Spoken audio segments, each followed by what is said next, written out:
Ugh, man, I can't believe we're literally going back to the late 90s.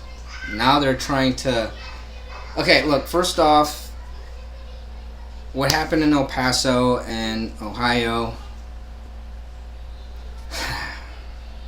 Anyways, just gonna let you guys know, I'm an El Paso native. I grew up here my entire life, and just letting you know that it hit us really hard. We're still not over it. You can sense a very ominous feeling in the streets. There's hardly anybody going shopping at Walmart's, and they're still doing news coverage over this because we've never seen anything like this happen before to us. Yeah, there's crime and everything, but they're mostly isolated situations. But we've never had anything like this happen to us ever. So, to get back on topic, aside from the fact that I don't know. We're facing now the rhetoric of these shootings being blamed on video games. Yes, video games.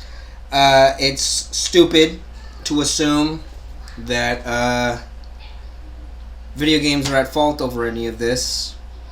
I don't care who you are. You could call yourself some sort of professional psychologist or whatever. You're not going to be able to prove this case because you have to put in account the fact that there's millions of people worldwide who play all forms of video games. And see, the problem isn't the video game, it's the person. Yeah, it's the person. And I've seen some seriously sick people playing video games, multiplayer games, online video games, you know? Not just Call of Duty or Battlefield, but anything from Minecraft to a whole bunch of other games where you would never really bump into anybody who's racist or cruel or inappropriate or offensive or threatening or whatever. These things happen. The thing that pissed me off is that once again we're going through this same old tired story on how games are the contributors to violence. And the reason why I say I feel like we're going back to the 90s is because, you know, this had already happened before in a high school called Columbine. I'm going to bring it up because if we never learn from our past, we're never going to move forward. If any of you do the research, you're going to find out that Columbine, it was hit by two teenage boys who were armed to the teeth and decided to shoot up the school and kill a lot of the students there. No one in particular, no actual targets. It was just whoever was in front of the bullet. It's not a laughing matter, but it's ridiculous. And the mainstream media at that time, if any of you were old enough to remember this, I'm pretty sure that a lot of my viewers were, and a lot of the other viewers who are subscribed to me weren't old enough to know or see any of this. They covered the story and immediately looked for a scapegoat to blame this on. Why is it that they're always targeting video games is beyond me. But it wasn't just video games the ones that they targeted. It was also music, like Marilyn Manson and the song Get Your Gun. It was also movies, like The Matrix, and only because that one scene in the film where, you know, Neo and Trinity go into that one building to save Morpheus from Agent Smith, and they pass through the metal detectors and they're armed to the teeth wearing long black trench coats. Go fig. Right? Go fig. But the real factor in all of this, as well as everything else that's been happening, is not video games. The parents of the two high school shooters of Columbine were pro-gun. Now, I have nothing against pro-gun, and I have nothing against the Second Amendment. On the contrary, I support the Second Amendment right. It's our constitutional and human right to defend ourselves and our homes from anybody who tries to harm us. It's just common sense. You're going to defend yourself from anybody that poses a threat. But the problem here with those two students from Columbine is that they were not taught to use weapons for self-defense. They were taught to use weapons to kill. Not for self-defense, but for just recreational use. I'm not talking about going to a gun range and shooting some targets, some paper, targets or anything like that. No, they were literally dragged to go hunting by their parents and be in control whether a living creature lived or died. Because that's basically what happened. The parents of these two teenage screws taught them that taking a life is simple.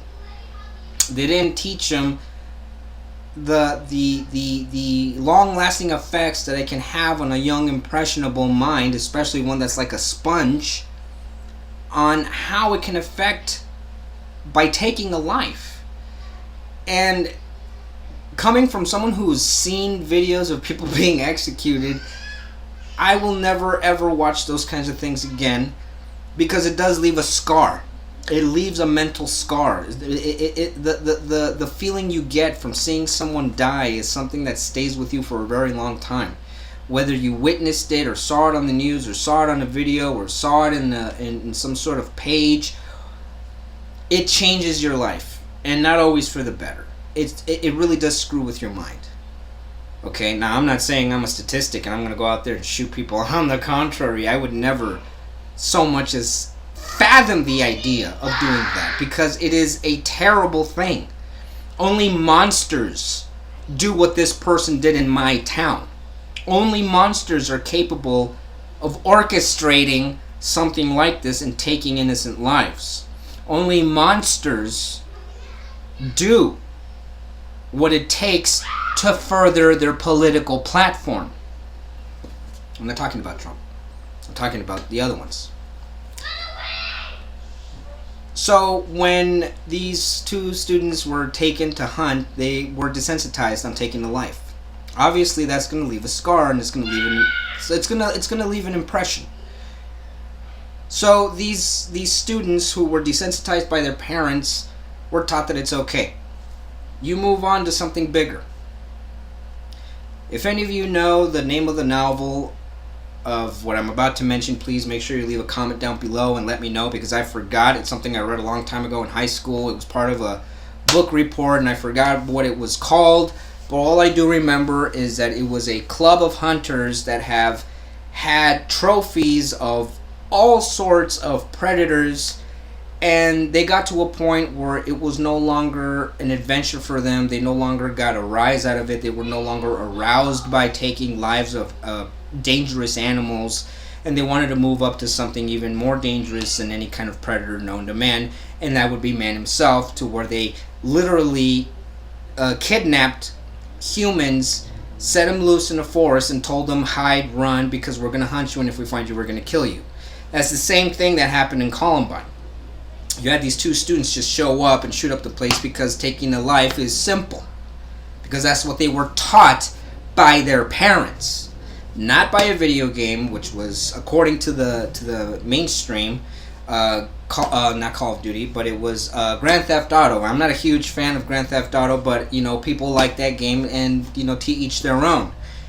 They dissected that game like you wouldn't believe. They even mentioned, you get points off of killing people in the street. You make points off of small missions where you have to assassinate someone. You get points out of robbing cars. You get points out of killing prostitutes. They dissected that game insanely so that they could pit the blame on the game developers, and then they also blamed it on the movies like The Matrix, and they also placed the blame on Marilyn Manson. Now, I don't like the guy. I hate him. I really dislike him as a person, but I like his music, okay?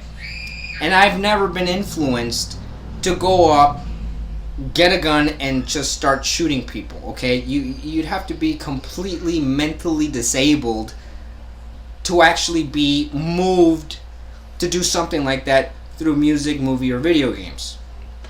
When the real blame were the parents. They never taught their kids morality. They never taught their kids ethics. They never taught their kids to respect life. So what happened? They were introverts, which means they weren't really popular in their school. People didn't really care for them that much. And they were picked on and bullied, and something snapped. They took all the guns they could. They show up at school, and well, the rest. basically it's what really contributes to that kind of violence, not video games. Video games have nothing to do with this. Okay? These things do not tell us what to do. That's why it has a little sticker, well, not even a sticker, a little label right there. It's a little, a letter that says M for mature, right there. It says right there, okay, in plain English, or depending on where you're from, that you have to be old enough to play these games because you're a young, impressionable mind, and they might actually tell you to do it because you're so stupid. It's not like a person just wakes up one morning and sees the game laying on their table, and the game just all of a sudden wakes up, gets up, and says, hey, you want to go do something really fun? How about we shoot people? Yay! That's stupid. That's stupid. It would be like close to the scenario of the Zodiac killer, where he was a serial killer, and his modes were shooting with a .44, stabbing, and suffocation. Okay? And when they finally caught this asshole, he confessed to the investigators as well as the authorities that the only reason why he did this was because a dog told him to do it. Okay? A dog. That supposedly the devil was speaking through the dog, telling him where to go, what to do, when to do it, and what to do it with. And how to write the taunting letters to the authorities, leading him in a wild goose chase. Okay? Can you imagine bringing that to present day, to the 2000s? Where it was the same thing, where it was just some psychopath randomly killing people out there with a .44 and stabbing and suffocating. Can you imagine what would have happened? What these lawmakers would have said? We need to start outlawing dogs. We need to start outlawing suffocation and knives and .44 weapons. They are a danger to society. No, man, it's not. That's not the part. Anything could be used as a weapon. This game disc thrown hard enough can take out a person's eyeball or whatever, this pop figure, it's kind of heavy, but if you have the right weight to it and you know where to go, it could do some serious damage to someone's eyeball. Or, whatever. That's an assault weapon. Because this also leads up to the whole red flag thing that they're trying to push on everybody. Everything leads to something bigger and greater, and I don't mean greater in a positive sense, but greater it will eventually affect us all. Okay? I know that there's a lot of anti-gun lunatics out there, but they have no idea the repercussions that creating more gun laws can have on a city, on a state, on a province, and the nation itself. Just look at Venezuela. Look at Germany back in 1935 to the late 40s when they lost the war. Just look at everything having to do with disarming its people. Okay? This is a huge problem, and we have to address it. The problem are not guns, are not video games. The problem is society. The problem are parents. The problem is upbringing, education, morality, ethics. That's the problem.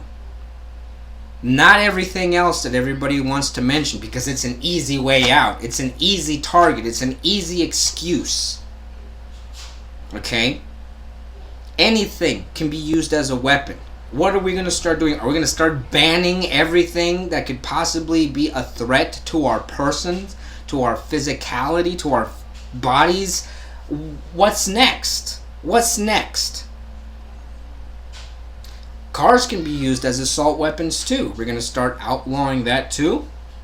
The only people that are going to be armed are the police and the military and criminals.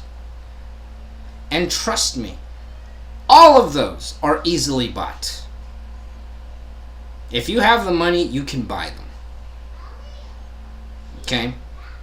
While everybody else has already been disarmed successfully and no longer have any power to defend themselves against a tyrannical government or anybody else for that matter. Not even criminals. Criminals don't care about your gun laws. Criminals don't care about your red flag laws. Criminals are laughing over the fact that we have lawmakers trying to blame this in order to further their agenda on disarming humans, disarming citizens. They're laughing right now. It's like, hey, can you believe that person, man? Yeah, they think video games are the cause for all the violence. Yeah, they're going to start outlawing all these law-abiding citizens from owning guns. Man, it's going to be a buffet, man. We're going to be rich because no one's going to fight back. It's a fact. Look it up. It's happening in Chicago. It's happening in Chicago. Strictest place in the U.S. when it comes to gun laws, and yet one of the highest in gun violence. It makes no sense. And I'm talking to you, Representative of Texas Dan Crenshaw, a veteran of all people. You know what it's like. You were in combat knowing that your enemy was armed, and you also had to be armed to defend yourselves against them. What would it have been like if there were gun restrictions on the military and they still deployed your asses out there with no weapons whatsoever, or possibly even just pistols, while the enemy was heavily armed with automatic weapons, machine guns, Uzis, submachine guns, rifles, bombs, grenades, you name it? What would it have been like if all you can take was just a silly little pistol? Because there was a ban on all forms of other weapons out there. If it led up to this argument because of this, it's because it's the fact. They're always looking for a way to blame something and making it bigger than it really is. This was my town they hit, as well as the people in Ohio. But what makes it even worse is the fact that it was at a Walmart, where people go to shop, not to socialize or drink, but just to shop, to go get a gallon of milk, to go get a pound of meat, to go get a box of cereals, to go get some juice, some Coke, some Pepsi, some whatever. Not to go out and get drunk and meet people. This was a Walmart. A lot of innocent people died. 22 to be precise. And they want to use that as a platform to further their political platforms, their political agendas. The blame game, all of a sudden, all over again. Today we had President Trump show up in my city. I'm glad that he showed up, and I'm really glad that he at least showed that he cared, because he went to the hospitals that they were at. Not all of them, but he went to Thomason Hospital. You know, and even in the news coverage, the local news, they kept talking about O'Rourke and this other Escobar person. And guess what happened? People here in El Paso, they called those news stations and they demanded that they stop mentioning those two assholes, because they didn't even make it about the victims. They made it about their political platforms. You see, all of this is connected. All of it's connected. I know that you probably all thinking that I'm just rambling right now, but it's all connected, all of it. So if we're not watchful and we're not vigilant, there's going to be something terrible going to happen beyond what we imagine. The U.S. might actually end up being another Venezuela. It might actually end up being another 1935 and up Germany, if we're not careful and we don't pay attention to the facts and we don't dig deep into the situation. It will end up being another Venezuela. It will end up being another Germany. So, from video games to red flag laws, please everybody just be mindful, be vigilant of the truth. Keep digging, keep educating yourselves, keep yourselves informed. And if you found anything from my video to be informative or helpful, please leave a like, leave a comment on the bottom if you agree or disagree with anything I had to say. I give you your right to freedom of speech. I'm not going to take that away from you, whether you're pro-gun, anti-gun, or whatever. It's your right. So, thank you very much for watching, and I apologize if I was rambling or being preachy, but things have to be said. Thank you very much.